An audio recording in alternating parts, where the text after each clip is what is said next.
हरे भरे जंगल में एक छोटी प्यारी सी चिड़िया रहती थी, रूपा चिड़िया। उसका परिवार बहुत खुश था। उसके पति टिंकू चिड़ा, प्यारी बेटी मुन्नी और नटखट बेटा मुन्ना, वे सब मिलकर एक बड़े नीम के पेड़ में बने घोंसले में रहते थे। रूपा के बहुत दोस्त भी थे। सब मिलजुल कर रहते, खेलते, गाना गाते और जंगल में मस्ती करते। लेकिन एक दिन जंगल में डराने वाली खबर फैलने लगी। रात होते ही जंगल में अजीब की आवाज आने लगी। सब डर गए। मम्मी, ये रात में कौन उड़ता है? इतनी तेज आवाज क्यों आती है? पता नहीं बेटा, लेकिन कुछ तो गड़बड़ है। अगली सुबह देखा गया कि 2-3 छोटे पक्षी अपने घोंसलों से गायब थे। जंगल में दहशत फैल गई। भोला कौवा घबराया हुआ बोला, किसी ने बच्चों को उठा लिया। ये तो कोई बड़ी मुसीबत है। कबूतर ने डरते हुए कहा जा रहा है कि जंगल में जालिम चील लौट आया है, वही उठा रहा है सबको। जंगल का माहौल सन्नाटे से भर गया। शाम को रूपा बच्चों के लिए दाना लेने निकली ही थी कि ऊपर से तेज चीखने जैसी आवाज आई। ऊपर देखा तो विशाल काले पंखों वाला जालिम चील मंडरा रहा था। रूपा, जल्दी घर में आओ। लेकिन चील ने झपट्टा मारते हुए सीधे घोंसले पर हमला कर दिया। मुन्नी और मुन्ना डरकर चिल्लाए। रूपा उड़कर आई और अपने बच्चों को पंखों से ढक लिया। चील ने फिर हमला करना चाहा कि तभी भोला कौवा शोर मचाते हुए बोला, अरे ओ चील, तुझे मैं बच्चों पर हमला नहीं करने दूंगा। चील गुस्से में बोला, तुम सबको नहीं छोड़ूंगा, जंगल मेरा होगा। और वो उड़ते हुए बोला, मैं कल रात लौटूंगा, छोड़ूंगा नहीं किसी को भी। जंगल फिर डर में डूब गया। रात में रूपा सो नहीं पाई। उसके मन में सिर्फ एक सवाल था, चील दिन में क्यों नहीं आता, सिर्फ रात में ही क्यों हमला करता है। सुबह से रूपा चुपके से उसकी उड़ने की दिशा देखने गई। तभी उसने पेड़ों के बीच एक टूटा हुआ पंख पाया, बहुत बड़ा, काला और भारी। रूपा बोली, ये पंख, ये तो किसी आम पंछी का नहीं है। कहीं ये चील का तो नहीं, ये तो किसी और का है। तभी अचानक पीछे से एक आवाज आई। तुम सच में सही कह रही हो। वो था चिंटो तोता।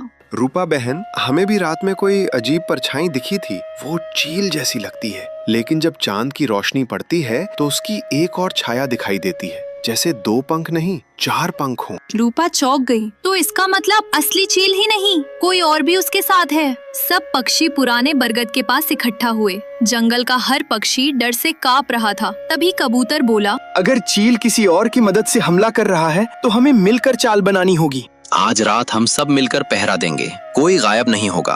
और मैं कोशिश करूंगी कि पता लगाऊं चील रात में कहाँ जाता है। सबने हिम्मत दिखाते हुए एक योजना बनाई। रात हुई।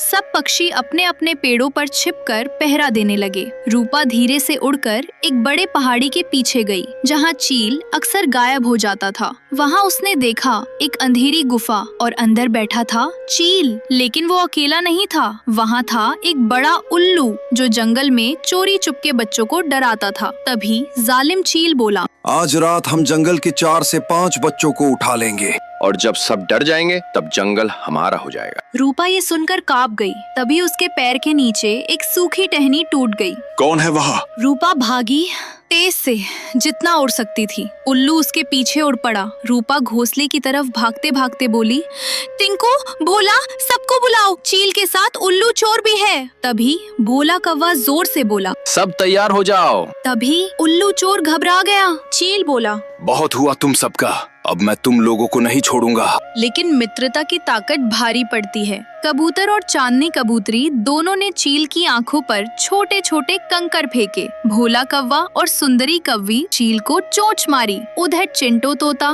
गोलू और चिंकी ने उल्लू चोर की पूंछ पकड़कर खींचा। रूपा और टिंकू ने मिलकर जाल जैसा सूखी बेलों का जाल चील पर गिराया और आखिरकार चील और उल्लू दोनों पकड़े गए। सब पक्षियों ने मिलकर उन्हें जंगल से बाहर भगा दिया।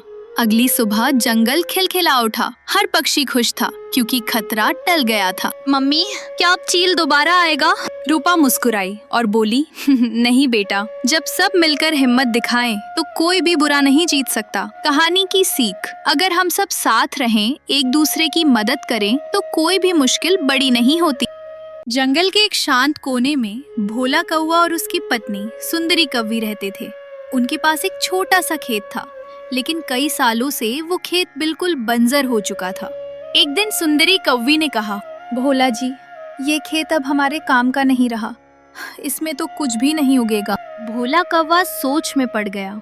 हाँ सुंदरी, सही कह रही हो। क्यों ना इस खेत को किसी और को दे दे। जब वो मेहनत करके फसल उगा लेगा तब हम उससे खेत वापस ले लेंगे। हाँ, और क्यों ना ये खेत रूपा चिड़िया को दे दे, वो बहुत मेहनती है। दोनों उसी समय उड़कर रूपा चिड़िया के घर पहुँचे।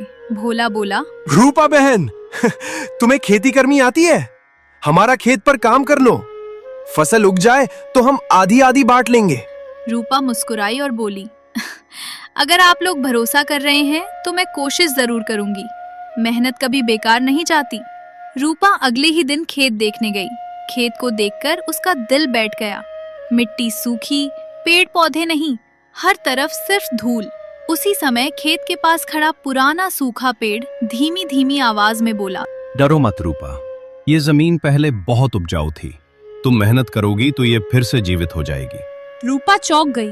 अरे, तुम बोल सकते हो? हाँ, जो पेड़ बहुत पुराने हो जाते हैं उन्हें जंगल की हवा बोलना सिखा देती है। तुम चिंता मत करो, मैं इस खेत को फिर से हरा भरा कर दूंगी। अगले ही दिन से उसने काम शुरू कर दिया। सुबह सुबह वो हल चलाती, दोपहर में मिट्टी पलटती और शाम को बीज चुनती। चिंटू तोता रोज आसमान से उड़ता हुआ खेत के ऊपर आता और ताना मारता, अरे रूपा, ये खेत तो कभी भी नहीं उपजेगा। तुम बेकार में मेहनत कर रही हो। रूपा ठहर कर जवाब देती है, चिंटू, चाहे जमीन कितनी भी सूखी क्यों ना हो, मेहनत कभी बेकार नहीं जाती। पेड़ को रूपा पर बहुत गर्व हो रहा था। सही कहती हो बेटी, मेहनत सबसे बड़ी ताकत है। एक रात सब सो रहे थे कि अचानक काले बादल घिर आए। तेज तेज हवा चली और देखते ही देखते घनघोर बारिश शुरू हो गई। बारिश इतनी ज्यादा थी कि आधा खेत पानी से भर गया और आधा खेत अभी भी सूखा ही रह गया। सुबह रूपा खेत पर पहुंची और परेशान हो गई। अब क्या करूं? आधा खेत तो तालाब बन गया है। घर जाकर उसने अपनी माँ से पूछा, जहाँ पानी हो वहाँ चावल बो दो और जहाँ सूखी मिट्टी हो वहाँ मकई बो दो। दोनों फसलें अच्छे से उगेंगी। रूपा खुशी खुशी खेत लौटी और माँ की बात मानकर 2 अलग अलग हिस्सों में बीज बो दिए। धीरे धीरे कुछ दिनों बाद छोटे छोटे हरे अंकुर निकल आए। रूपा ने खुशी से खेत के चारों तरफ चक्कर लगाए। पुराने पेड़ की टहनियाँ खुशी से झूमने लगीं। चिंटू तोता फिर आया और बोला, अरे वाह, सच में अंकुर निकल आए। लगता है मेहनत का असर दिख रहा है। हाँ, सबसे अच्छी बारिश भी मेहनत को ही प्यार करती है। दिन बीतते गए, पौधे बड़े होते गए, पर अब उन्हें और पानी की जरूरत थी। गर्म हवाओं से पत्ते सूखने लगे। रूपा घबराकर पेड़ के पास गई। पेड़ दादा, अब क्या करूं? फसल सूख जाएगी। बादलों से मदद मांगो। अगर मन साफ हो और मेहनत सच्ची हो तो बादल भी मना नहीं करेंगे। रूपा तुरंत आकाश की ओर उड़ गई। ऊंचाई इतनी ज्यादा थी कि छोटे पंख कांपने लगे, पर वो रुकी नहीं। आखिरकार वो बादलों के पास पहुंची। रूपा ने विनम्र होकर कहा, मेरी फसल सूख रही है, कृपया थोड़ी बारिश कर दो। मैं रोज मेहनत करती हूँ, बस थोड़ी सहायता चाहिए। रूपा, तुम्हारी मेहनत देखकर हमें भी अच्छा लगा। आज रात हम तुम्हारे खेत पर बरसेंगे।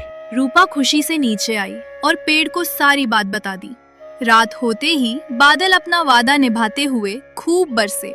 पूरी रात खेत पानी से भर गया, पर इस बार पानी फसल के लिए वरदान था।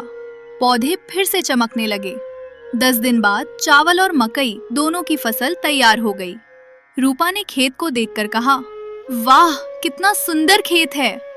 अब रूपा ने भोला कौवा और सुंदरी कौवी को बुलाया। वे दोनों आए, लेकिन फसल देखकर उनकी आंखें लालच से चमकने लगीं। भोला कौवा बोला, कौन सी आधी फसल? खेत तो हमारा है, इसलिए पूरी फसल भी हमारी। रूपा हैरान रह गई, लेकिन हमने तो आधी आधी पर सहमति की थी। भोला कौवा चिल्लाया, चुप, हमें कुछ नहीं सुनना, निकलो यहाँ से। सुंदरी ने भी रूपा को भगाने की कोशिश की। रूपा की आंखों से आंसू बहने लगे।